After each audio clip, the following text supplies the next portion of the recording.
Hello guys, welcome back to my channel. आज जो है हम ऑडिटिंग का चैप्टर नंबर 2 स्टार्ट करने जा रहे हैं, जो कि है objects, importance and limitations of auditing.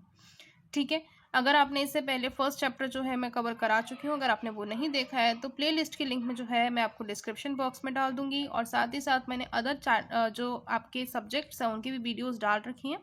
अगर आपने वो नहीं देखा है तो एक बार चैनल विजिट करिए, अदर सब्जेक्ट्स भी आपको मिल जाएंगे।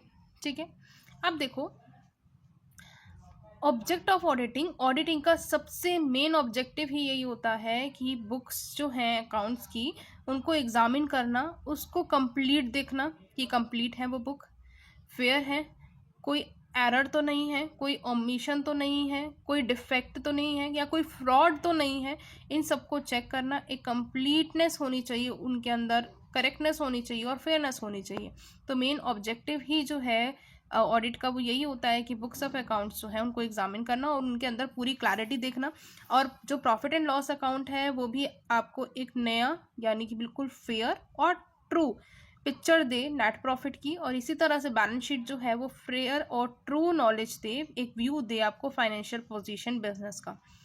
ठीक है, ऐसा ना हो कि जो प्रॉफिट जो है नेट प्रॉफिट बताया जा रहा है प्रॉफिट एंड लॉस अकाउंट में, वो एक्चुअली में यहाँ पर कम दिखा रहे हों, एक्चुअली में ज़्यादा हो। तो इस तरह से नहीं होना चाहिए। तो यही ऑडिटिंग का मेन मकसद होता है कि पूरा ट्रू वैल्यूज़ ही जो है बुक्स ऑफ अकाउंट्स में आनी चाहिए। अब देखो, अब 3 पार्ट्स में जो है ना हमारे ऑब्जेक्टिव्स को डिवाइड कर दिया। पहला है मेन ऑब्जेक्ट ऑब्टेनिंग, फिर दूसरा है सब्सिडरी ऑब्जेक्टिव्स, फिर तीसरा है हमारा अदर ऑब्जेक्टिव्स। मेन ऑब्जेक्ट में क्या है, वही कि करेक्टनेस होना चाहिए, फेयरनेस होना चाहिए, ट्रूथफुलनेस होना चाहिए अकाउंट्स के अंदर। सब्सिडरी ऑब्जेक्टिव्स के अंदर क्या है, एरर्स को डिटेक्ट करो, फ्रॉड्स को डिटरमाइन करो, और उसके बाद उनका प्रिवेंशन करो। ठीक है, सेकंड ऑब्जेक्टिव सब्सिडरी ऑब्जेक्टिव ये कहता है।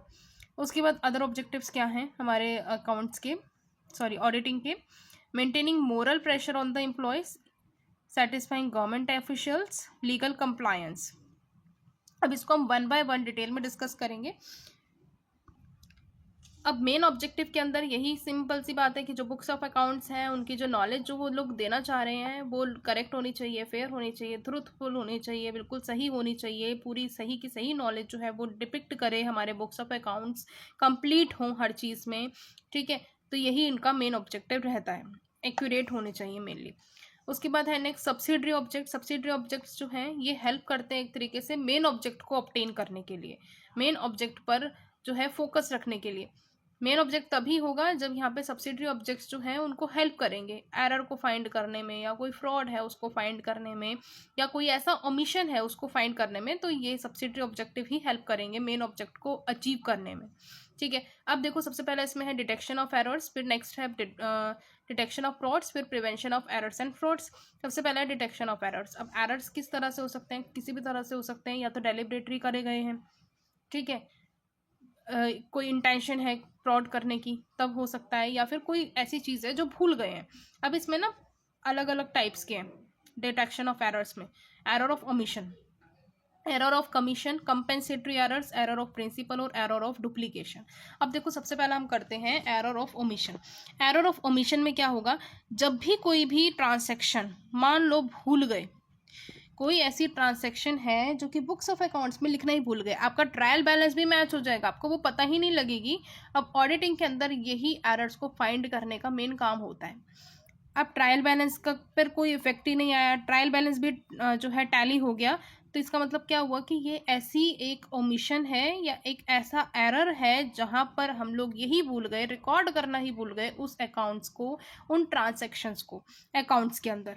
ठीक है, जैसे कि यहाँ पर एक एग्जांपल है कि 300 रुपये का जो है हमने गुड्स परचेज किए थे रमेश से कंपनी ने, और बाद में जो है उसको रिकॉर्ड करना ही भूल गई। अब बैलेंस जो है हमारा डेबिट साइड और क्रेडिट साइड वो दोनों जगह सेम ही होगा, दोनों से ही 300 लिखा ही नहीं गया, ना डेबिट लिखा गया ना ही क्रेडिट लिखा गया। तो इस वजह से क्या होता है, ट्रायल बैलेंस जो है वो मैच हो जाता है और ये एरर छूट जाता है। ठीक है, अब नेक्स्ट जो है वो हमारा एरर ऑफ कमीशन। अब देखो एरर ऑफ कमीशन में क्या होता है कि ऐसा एरर है जहाँ पे रॉन्गली पोस्ट हो गया है, या रॉन्ग पोस्टिंग हो गई है, रॉन्ग टोटलिंग हो गई है, या फिर कोई रॉन्ग एंट्री हो गई है। ठीक है, और यहाँ पर भी इसको भी जो है एरर को डिटेक्ट करना डिफ़िकल्ट होता है, जैसे कि एरर ऑफ ओमिशन को डिटेक्ट करना होता है, क्योंकि यहाँ भी ट्रायल बैलेंस जो है वो टैली हो जाता है। कैसे? जैसे कि मान लो गुड्स जो है वो परचेज किए गए 5400 के, बट एंट्री किससे कर दी 4500 की, यानी कि 54 को 45 बना दिया। ये एक मेजर एरर है, बहुत इंपॉर्टेंट एरर है। अब ये एकदम टैली कर, यहाँ पे बैलेंस शीट जो है, यहाँ पे ट्रायल बैलेंस जो है वो टैली तो हो गया, बट ये एरर फिर भी रह गया, एरर ऑफ कमीशन बोलते हैं इसको, ठीक है। या फिर ऐसा हो गया कि हमने कोई पोस्टिंग करी है, रॉन्ग पोस्टिंग हुई है, या कोई रॉन्ग एंट्री ही रॉन्ग हो गई, हमने 2 एंट्री करी थी, उस एंट्री में ही कुछ रॉन्ग हो गया, ठीक है, तो उसको हम बोलेंगे एरर ऑफ कमीशन। नेक्स्ट है कंपनसेटरी एरर्स। कंपनसेटरी एरर्स क्या होते हैं कि एक से ज़्यादा या 2 से ज़्यादा भी एरर्स एक ही टाइम पे हो गए। कैसे? यहाँ पर जो है ट्रायल बैलेंस पर इफेक्ट नहीं आएगा, बट हाँ प्रॉफिट एंड लॉस पर तो इफेक्ट आएगा ही, क्योंकि यहाँ पर प्रॉब्लम क्रिएट हो जाती है। तो प्रॉफिट एंड लॉस में तो बैलेंस जो भी है या तो कम दिखाएगा या ज़्यादा दिखाएगा।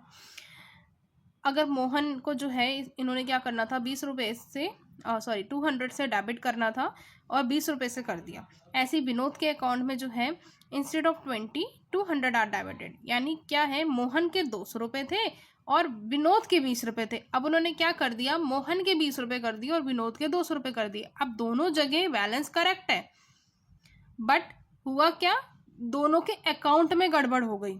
तो इसको बोलते हैं कंपेंसेटरी एरर, जिनको बाद में हम कंपेंसेट कर सकते हैं। मोहन को 200 रुपये दे सकते हैं 20 रुपये की जगह, और विनोद को 20 रुपये दे सकते हैं 200 रुपये की जगह, ठीक है। अब नेक्स्ट है एरर ऑफ प्रिंसिपल। अब प्रिंसिपल के एरर में क्या होता है कि मान लो कोई ऐसा पर्सन है जो कि अकाउंट संभाल रहा है कंपनी के, और वो पर्सन को जो है प्रॉपर नॉलेज ही नहीं है डबल एंट्री सिस्टम की, बुक कीपिंग की, या जो प्रिंसिपल्स होते हैं अकाउंटिंग प्रिंसिपल्स की, उनकी नॉलेज ही नहीं है। उनको यही नहीं पता कि कौन सी चीज़ कहाँ डलेगी, किस तरह से डलेगी, कहाँ पे कोई चीज़ क्रेडिट होगी, कहाँ पे डेबिट होगी, या कौन सा नेचर है ट्रांजैक्शन का, वो पता ही नहीं है, तो इस वजह से एरर आ जाता है। अब देखो इसमें एग्जांपल दे रखा है कि 1000 रुपीज़ जो हैं एक्सपेंड किए गए एक्सटेंशन ऑफ बिल्डिंग, और उसको डेबिट कर दी रिपेयर अकाउंट में। ऐसे ही 500 रुपये जो है लैंडलॉर्ड को पे किए और डेबिट कर दिए लैंडलॉर्ड अकाउंट में, जबकि कहाँ होने चाहिए थे, रेंट अकाउंट में। अब ये वाला जो एरर है, इस पे भी जो है प्रॉफिट एंड लॉस पर तो इफेक्ट पड़ेगा, बट यहाँ पे भी ट्रायल बैलेंस पर तो इफेक्ट पड़ेगा नहीं। बस उन्होंने किया क्या कि रेंट अकाउंट की जगह लैंडलॉर्ड अकाउंट डाल दिया, ठीक है। अब नेक्स्ट है एरर ऑफ डुप्लीकेशन। अब इस एरर के अंदर क्या होता है कि कोई भी पोस्टिंग बुक्स ऑफ अकाउंट्स के अंदर 2 बार हो गई। कैसे? 1000 रुपीज़ रिसीव्ड हुए मोहन से, और सेम ही एंट्री दोबारा से रिसीव्ड की हमने मोहन के अकाउंट में डाल दी। तो ये जो एरर होता है ये डुप्लीकेशन एरर होता है, जहाँ पे डबल एंट्री हो जाती है एक ही ट्रांजैक्शन की। और ये भी कई बार नहीं चेक हो पाती है, ये तभी चेक हो पाती है या तभी डिटेक्ट हो पाती है जब रूटीन चेकिंग हो रही है, तभी ये एरर्स जो है डिटेक्ट हो पाते हैं। अब देखो कुछ जो मेंशन्ड ऊपर के एरर्स थे उनको किस तरह से डिटेक्ट किया जा सकता है, लोकेशन ऑफ एरर्स। अब देखो डिटेक्शन किस तरह से हो सकती है, ट्रायल बैलेंस जो है अगर टैली नहीं किया, ठीक है, when the total of the trial balance does not tally is not the job of the auditor. अगर वो टैली नहीं किया तो वो जॉब ऑडिटर की नहीं है, वो देखेगा क्यों नहीं टैली किया। बट हाँ अगर टैली है तो फिर उसके बाद वो अब ऑडिटर इस पर ट्रस्ट नहीं करेगा, एक बार सारे एरर्स को चेक करेगा कि किस तरह से कोई एरर हो सकता है या नहीं हो सकता। अब देखो यहाँ पे audit contain errors due to which the trial balance does not tally, the auditor should take the following step. अगर नहीं हो पाता टैली तो अब ऑडिटर क्या स्टेप लेगा, सबसे पहला है checking the totals of trial balance. सबसे पहले वो जो है ट्रायल बैलेंस का टोटल चेक करेगा, अगर वो चेक करता है ट्रायल बैलेंस ढंग से देखेगा, ठीक है। Finding the amount of difference, अगर ट्रायल बैलेंस का टोटल मैच नहीं हुआ, अब उसके बीच में दोनों साइड्स में डिफरेंस चेक करेगा, डेबिट साइड फॉल हो रही है या क्रेडिट साइड फॉल हो रही है, या फिर क्रेडिट साइड जो है वो अप जा रही है, डेबिट साइड जो है वो डाउन जा रही है, मतलब जो भी है वो चेक करेगा इस चीज़ का। फिर है halving the amount of difference. अब देखो वो हाफ करने की कोशिश करेगा, ठीक है। अब यहाँ पे एक चीज़ बोला है कि अगर डिफरेंस लोकेट नहीं होता तब क्या करो, जो भी अमाउंट आया ना डिफरेंस वाला उसको 9 से डिवाइड करके देखो। अगर वो कम्प्लीटली 9 से डिवाइड हो जाता है ना, तो इसका मतलब ये है यहाँ पे ये वो ट्रांसपोर्टेशन ऑफ डिजिट वाला एरर है, यहाँ पे जैसे 928 की जगह 289 कर दिया या फिर 369 कर दिया, मतलब यहाँ पे इस तरह वाला एरर है जो कि सिर्फ डिजिट बदलने वाला एरर होता है। ठीक है, उसके बाद नेक्स्ट है चेकिंग ऑफ जर्नल। फिर जर्नल एंट्री चेक करो सारी, और जर्नल के साथ साथ हम लेजर का भी अकाउंट लिखते हैं। फिर लेजर की अकाउंटिंग चेक करो सारी, सब्सिडरी बुक्स को जो है उनको चेक करो। ठीक है, अब यहाँ पे हम लेजर फोलियो लिखते हैं ना, लेजर फोलियो में भी चेक करो आके। फिर checking the balances of ledger, balances जो हैं लेजर के उनको चेक करो, अगर कि ट्रायल बैलेंस टैली क्यों नहीं हो पा रहा है उनको चेक करना है। उसके बाद नेक्स्ट है चेकिंग ऑफ ओपनिंग एंट्रीज। जो ओपनिंग एंट्रीज होती हैं जो हम पीछे से लेकर आते हैं करंट ईयर के अंदर, जो हम फॉरवर्ड करते हैं उनको चेक करो। ठीक है, लास्ट ईयर का ट्रायल बैलेंस एक बार चेक करो, उनको कंपेयर करो उस ट्रायल बैलेंस को। क्या पता कुछ ऐसा हो कि हम पिछले वाले ट्रायल बैलेंस से लेकर ही नहीं आए, हमारा ऑडिट हो गया, ठीक है, ओमिट हो चुका है, वो नहीं दिमाग में रहा अकाउंटेंट के, तो वो चीज़ भी हो सकती है एरर का रीज़न, तो उसको भी चेक करो। फिर उसके बाद नेक्स्ट है डिटेक्शन ऑफ फ्रॉड्स। अब डिटेक्शन ऑफ फ्रॉड्स में 3 पार्ट्स में डिवाइड है डिटेक्शन ऑफ फ्रॉड्स।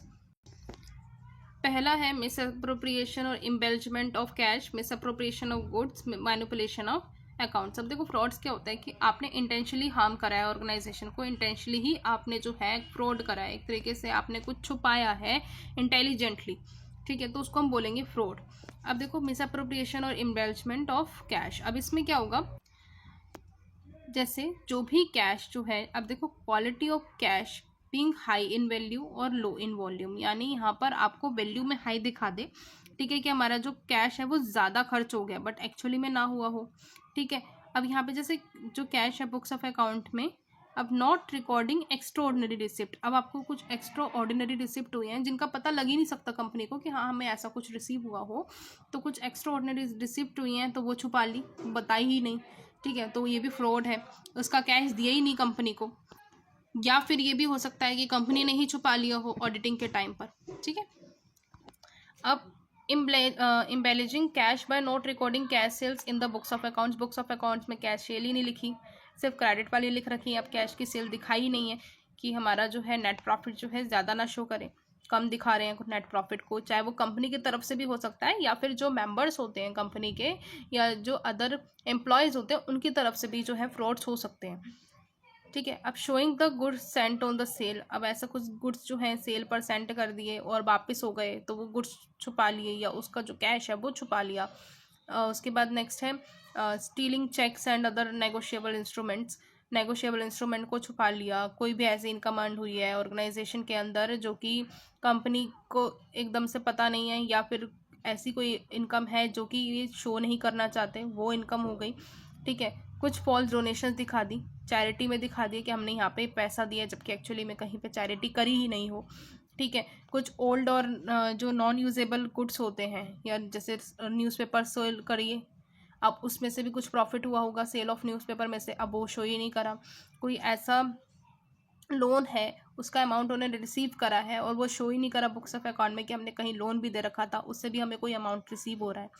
उसके बाद नेक्स्ट है कि फॉल्स बिल्स, गलत बिल बता दिए परचेज ऑफ गुड्स के, और पैसा वहाँ से छुपा लिया कि अब एक्चुअली में तो गुड उन्होंने परचेज करे नहीं, अब उसका बिल दिखा दिया।